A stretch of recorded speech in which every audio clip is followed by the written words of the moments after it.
This is Find Your Dream Job, the podcast that helps you get hired, have the career you want, and make a difference in life. I'm Mac Pritchard, your host and publisher of Mac's List. I'm joined by my co-host, Ben Forstag, our managing director, and Jenna Forstrom, our community manager.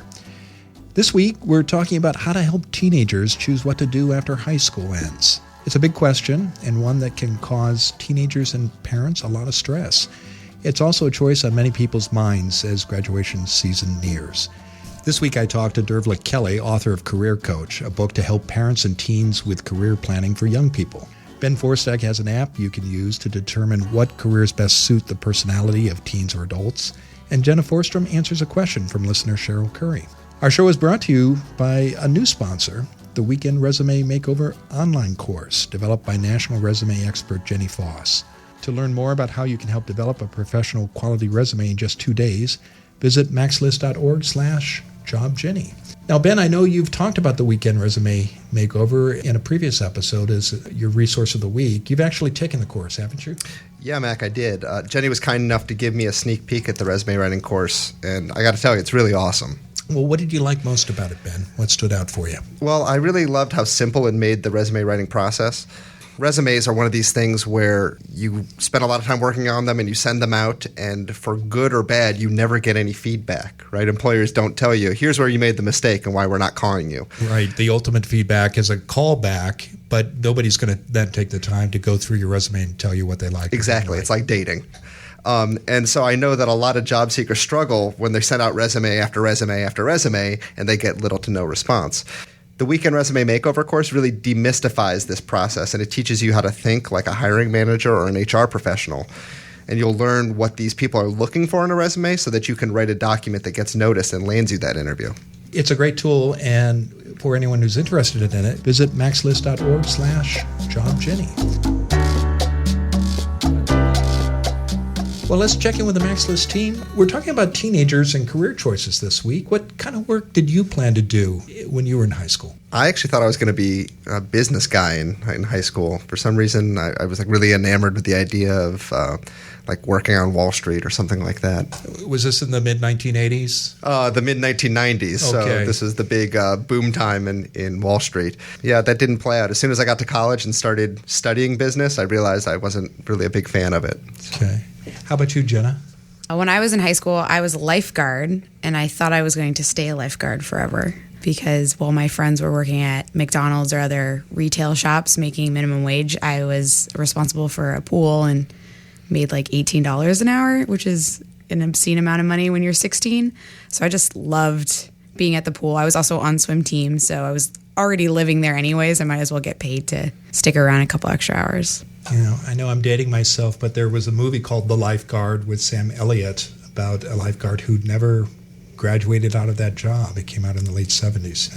I'm guessing from the expression on your face you haven't seen it. I have not, okay. But there are definitely some lifers in the lifeguard community. Well, maybe they were the inspiration for that Sam Elliott movie. As for me, I was always interested in politics, even in grade school. And in high school, I actually would skip class growing up in Iowa to go to presidential candidate rallies back during the Iowa caucuses. I later did work in politics, so the interest was there. Well, let's turn to Ben. Every week he's out there exploring the internet, looking for resources and tools that you can use. They could be blogs, podcasts, books. Ben, what have you discovered for us this week? This week I want to talk about a mobile app I discovered called good.co. And this is a application that will help you determine your personality strengths as a tool for finding the right career for you. Or, in this case, since we're talking about teens, maybe for your teenage child. So, Ben, we've had other resources that you've shared to help people determine their personality type. What makes this one unique? Yeah, so I've talked about the Myers-Briggs test before, and then real early in the podcast, I talked about the StrengthsFinder test. This is very similar to the Myers-Briggs, and in fact, a lot of the science behind this seems to be borrowed from Myers-Briggs. What makes this unique is a few things. First, it's a really pretty app, and it's easy to use and intuitive, and it's a little bit more fun than taking a standard Myers-Briggs test. It's also mobile. It's on your phone, so you can do it when you're taking the bus home or doing something else. You don't need to be sitting in front of your computer. And the questions are a little bit more quirky than your average personality test. So like the Myers-Briggs test asks you things like, at a party, are you the center of the party or are you a wallflower? And the Good.co mobile app has that same general question, but in different forms. So here's one I really liked.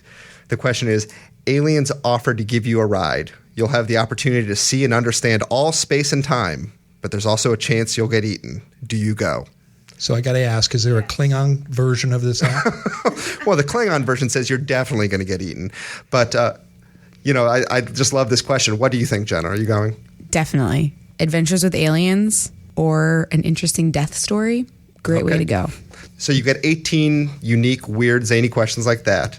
And after answering those questions, the app pops out an analysis of your unique personality strengths. And then it offers some general suggestions for careers that might best fit your personality. So I took the test. And for me, it said my strengths were I was methodical, scientific, introverted, efficient, and a problem solver. Is that on par there? I think that's on track, okay. Yeah. And it said the careers that I would be good at were inventor, technician, and idealist. Now, I didn't even know you could get a career in idealism, but I'll take a look at that. The app also has some other tests you can take. Again, the goal here is to steer you towards the right kind of career opportunities. Those tests are, how do you come across to others? What are your networking strengths? What is your approach to getting things done? And how do you get along with others in general? Another feature of this app is that it tries to connect your personality type to specific organizations. So it suggested that my skills and personality type would line up well with Amazon, Apple, Citibank, Deloitte, and Google. And while I'm really flattered by those choices, I really have no idea where they come up with the specific firms they list. So I wouldn't take those suggestions too seriously. So they don't say, hey, you should apply for Google and here are 3 positions that are already posted. No, I think they base it off of other users. So people who scored like you also told us they worked at Google. So that must be a good place for people like you to work. And that's an interesting combination of companies, financial services and online businesses. Yeah, it's. I think it'd be interesting to work at Google, but I'm not banging on the door to be there. So outside of that one feature, I think this is a pretty solid tool. Again, it's called Good.co, and it's available both for iOS and Android devices. And you can download it in the Apple App Store or on Google Play or at good.co. Thank you, Ben. And if you've got a suggestion for Ben, you can write him. His email address is ben@maxlist.org. Now let's turn to the MaxList mailbag and to Jenna, our community manager. What's the question of the week, Jenna? The question of the week, it comes from Cheryl Curry, and her question is, how do you stay challenged in your job while helping others? I think anytime you're working with others, there's a natural challenge. So you have to work on good listening skills are key, being aware of cultural differences that might be coming up. So if we're talking about the same problem and someone has a completely different cultural expectation, addressing those up front is really helpful to continue the conversation and make sure the project goes together smoothly. I think if you're going to work on your own self and stay challenged, there are great programs out there like Skillshare, which offers online classes and tools for almost anything you wanted to learn, both professionally or on your own time. So graphic design or audio visual editing or photography, like for Instagram versus photography with like a Nikon. They offer all these classes that can help you constantly learn for like 99 cents a month. And then there's other programs like Luminosity, which is just a brain game that you can play to like keep your mind challenged. And they're really short in like 15 minutes. So during your lunch break, you can play a couple games and then move on. And then just, I really like Moleskine journals with prompts. So like, what am I dreaming about? What am I thinking about? What gets you excited during the day? Kind of all those things keep you challenged. How about you guys? I love Moleskine journals. And I love notebooks. I try to use Evernote, but I just love the putting a pen to paper and writing down ideas or goals or taking notes. I like your suggestions, and I think in addition to the tools and that you recommend that help people with personal skills, you can also look for opportunities within your organization to grow your role professionally or take on new roles and responsibilities. And that could mean volunteering to lead a committee or take on some other leadership role. One of the things I like to do is, in addition to all like the work stuff that your responsibilities you're supposed to do, is having those own like little hidden goals that you keep in the back of your mind. Just something extra to work towards and to keep you inspired, and that when you achieve those own personal goals, you're not getting any great glory from your boss or your coworkers, but it's just like a personal satisfaction you get for meeting that internal goal that you've set for yourself. Well, good suggestions from you both, and thank you, Cheryl Curry, for that question. If you've got a question for us, we have a new process this week. You want to tell us about it, Jenna? So if you have a great, awesome comment or great, awesome feedback for us, we want you to leave a comment on our Facebook. And as a thank you, I'm going to be reaching out to you through Facebook as Max List with a prize. Okay, so just visit the Max List page on Facebook. Correct. Terrific. Okay, we'll look forward to seeing your comments and questions on our Facebook page, and we'll be sure to announce winners of the surprise prize in future podcasts. These segments with Ben and Jenna are sponsored by the Weekend Resume Makeover course that comes from renowned resume coach Jenny Foss. When you find the perfect job, you need to craft a killer application, one that gets noticed and lands you an interview. And you need to do it quickly before someone else snags your dream job. You could pay for a custom resume, or you can save time and money by learning the tips and tricks for resume writing yourself.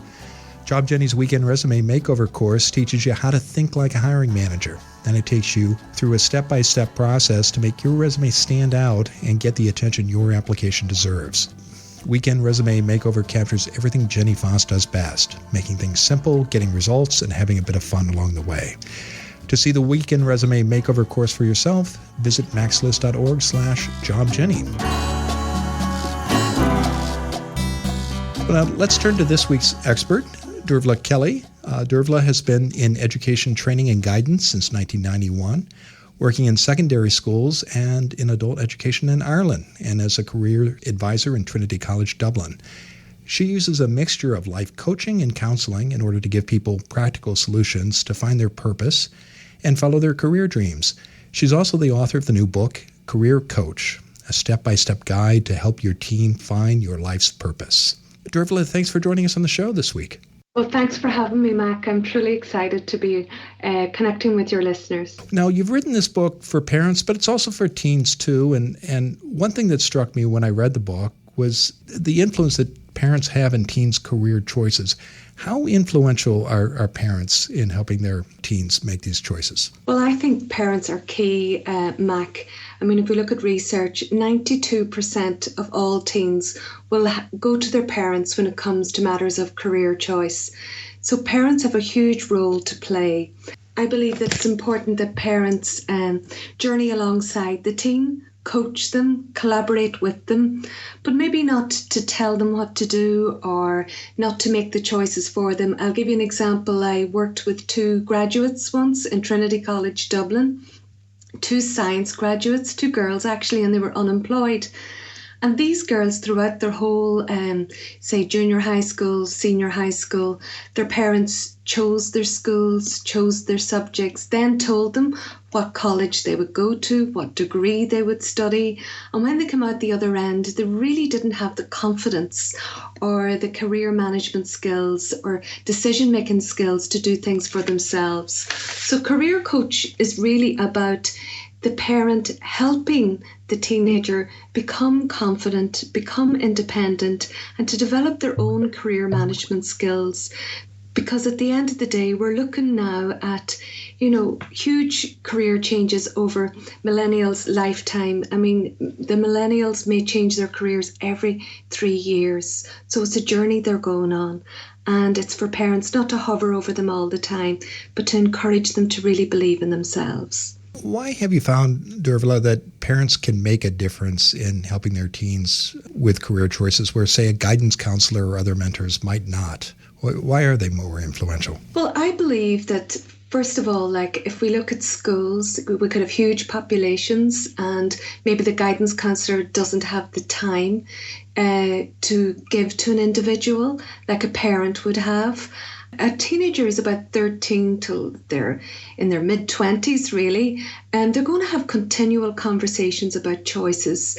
And maybe teenagers may feel safe at home in the kitchen or in the car when they're going to places with their parents to have these continuous conversations. And I mean, parents are a great sounding board, and nobody knows their children better than parents. I mean, parents know them, know their strengths, they know their values, they know what makes them alive. You know, they are the experts on their own teenagers. How do you recommend that parents talk to their teens about careers, Dearbhla? What approach have you found works best? First of all, it's good for parents to listen more than talk. And I think ask open-ended questions. And I think it's important to praise the teen and, you know, give them specific positive feedback. You know, I noticed you handled that really well, or you have a real skill for getting on with people, and to really highlight and shine a light on their strengths. I think it's good for parents to kind of highlight a teenager's interests, you know, to look for the sparks in your teen, name them, and look at when your teen is most alive, most engaged, most, you know, curious about things, and maybe ask them questions, you know, at school, like what subjects really capture you, when, you know, what extracurricular activities really feed your spirit, and also to help teenagers become aware of their strengths and their aptitudes and what flows easily and naturally to them. And sometimes there are some free online tools that may help with that. But I think if parents can kind of help teenagers make choices based on interests and strengths, the teenager will be engaged and be happier at the end of it all. Let's talk about strengths. What ways or tools or approaches have you seen have success in helping teens identify not only their strengths, but their talents and skills as well? The way somebody learns is a great indicator of the kind of work that they might like to do, like with their visual, and they learn by pictures, or with images, or auditory, they learn by sound, or maybe that they're kinesthetic, they might learn by moving and doing. Sometimes that can be a good indicator. Like, for example, like sometimes I might work with young people who might not particularly like school, but maybe love being practical and maybe love mechanics or love sport or like to move and do. And I think in that case, it's really important that the teen chooses a job that's maybe not desk bound, but might involve the outdoors or action. And I also love as well Howard Gardner's multiple intelligences. I think it's important for a parent to point out to their teen that we're all intelligent in different ways.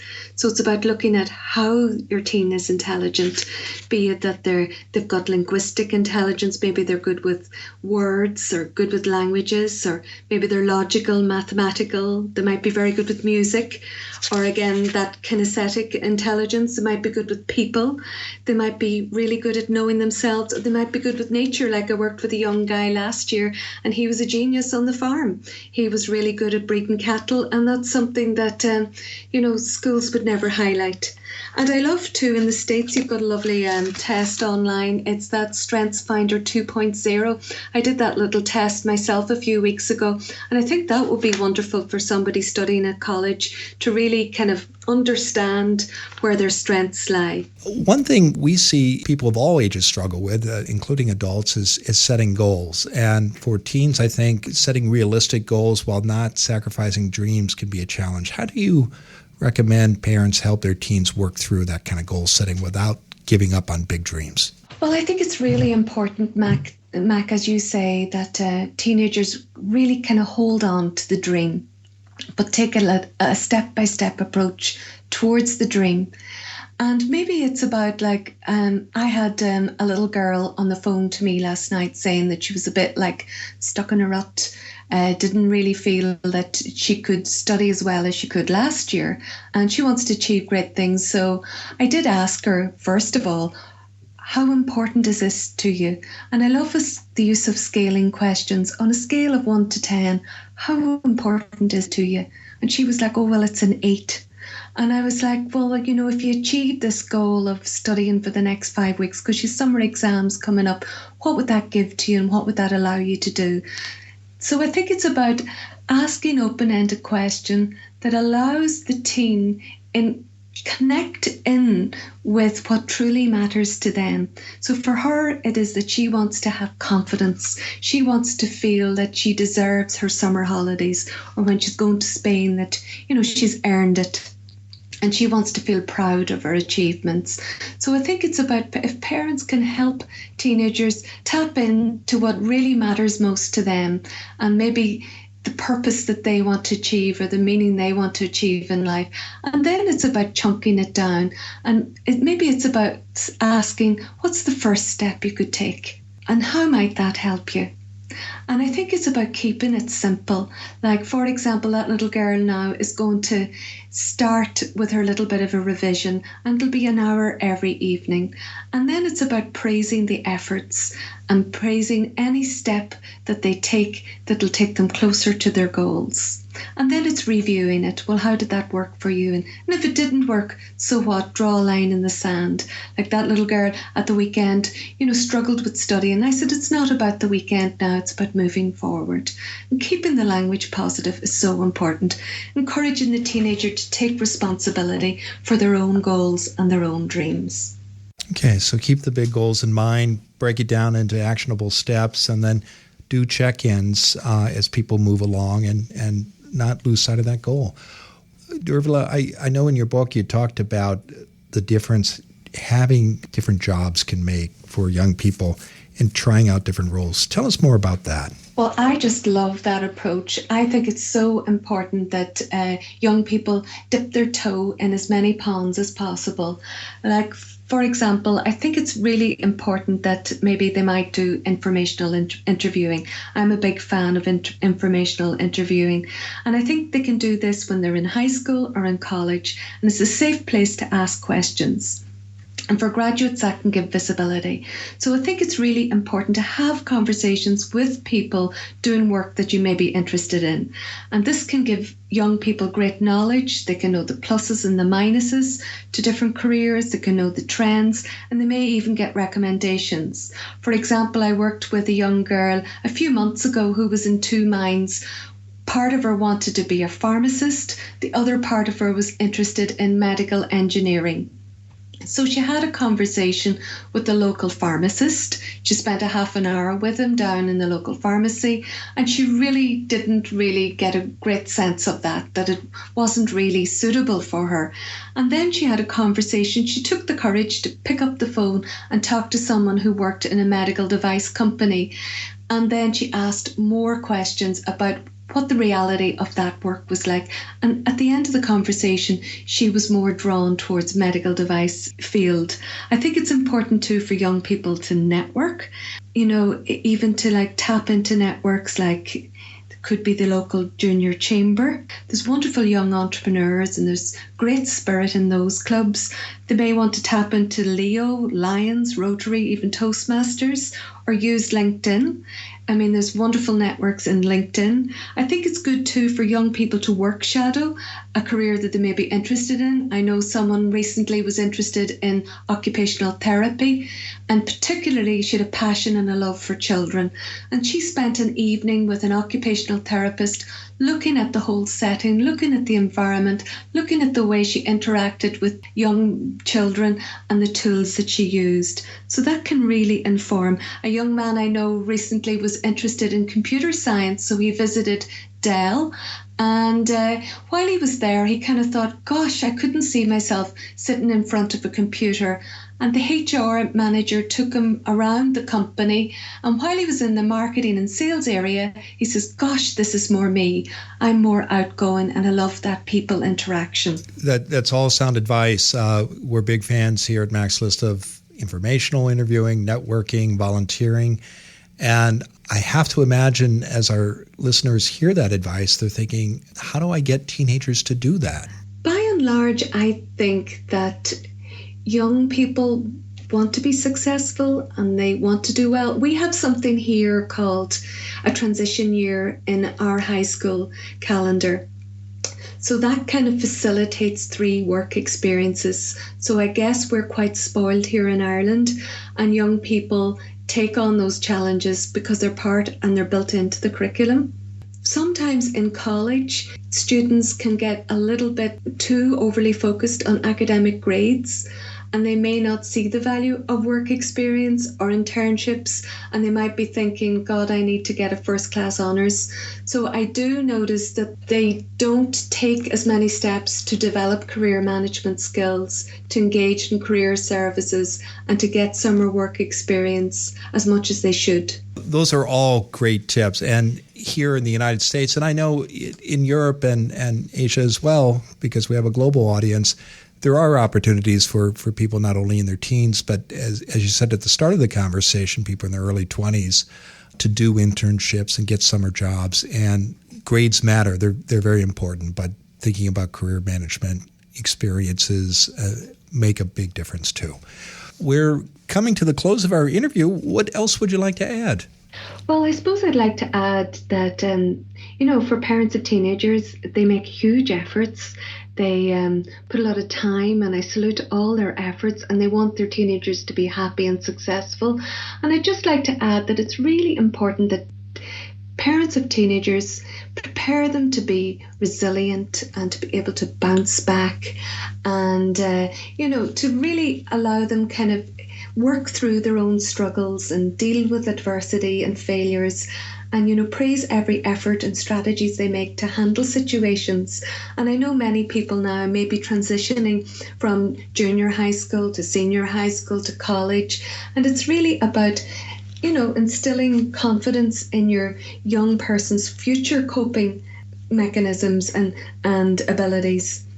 And I think it's about encouraging young people to find their own answers, set their own goals. I would just like for parents to just trust young people to find their own answers, to navigate their own way through an exciting future. Great. Well, thank you, Dearbhla. Tell us what's coming up next for you. Well, what's coming up next for me, I'm really thrilled to say that I'll be going into American companies here in Ireland.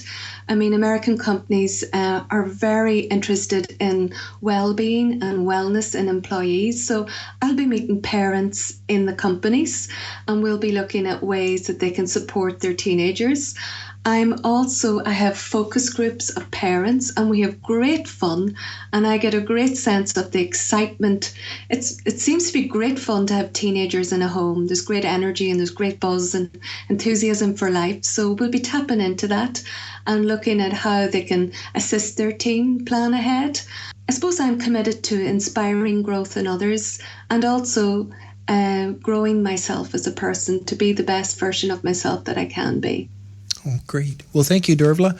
To learn more about Dearbhla Kelly, her book, and the services she offers, visit her website. It's www.dearbhlakelly.com. We'll be sure to include the link to your website in the show notes. Well, thank you for joining us. Thank you for having me. We're back in the Max List studio. Jenna, Ben, what were some of your takeaways from my conversation with Dearbhla? I like Dearbhla's really early point about giving your teens some space to make decisions on their own. And I think you and I have talked about this offline before, Mac, that in the United States at least, there's often this very strong expectation for kids, like you're going to go to high school, and after high school, you're going to go to college. And about the most choice a lot of kids get is where they might get to go to college.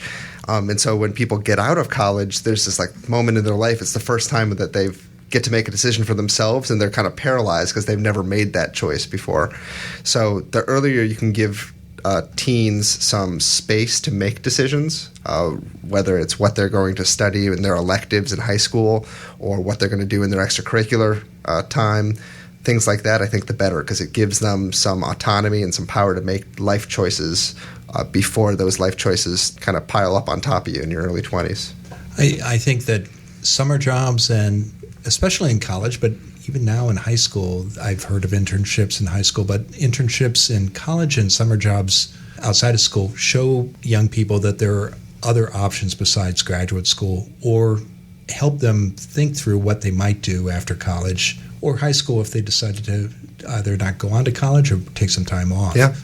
Jenna, what are your thoughts? I really liked her point on job shadowing, and similar to what you guys were saying, that the younger you can do it and the more exposure and the more practice, the better choices you'll make. And I just really liked her idea of these really brave people stepping out and like asking for interviews or asking to job shadow. Because I feel like here in America, the only time we do that is like take your child to work day, and then it's all programmed. So it's not even like what your mom or dad actually does. It's like coloring in your mom or dad's office, which isn't practical, but just having that more insights and more experiences, because I totally picked my major without ever shadowing or knowing roughly just what TV told me my job was going to be like. Yeah, I think job shadowing can make a big difference. And the other tool that is available in high school usually is Career Day. I think those are organized with the best of intentions, but sometimes you just don't get a realistic picture of what careers are like.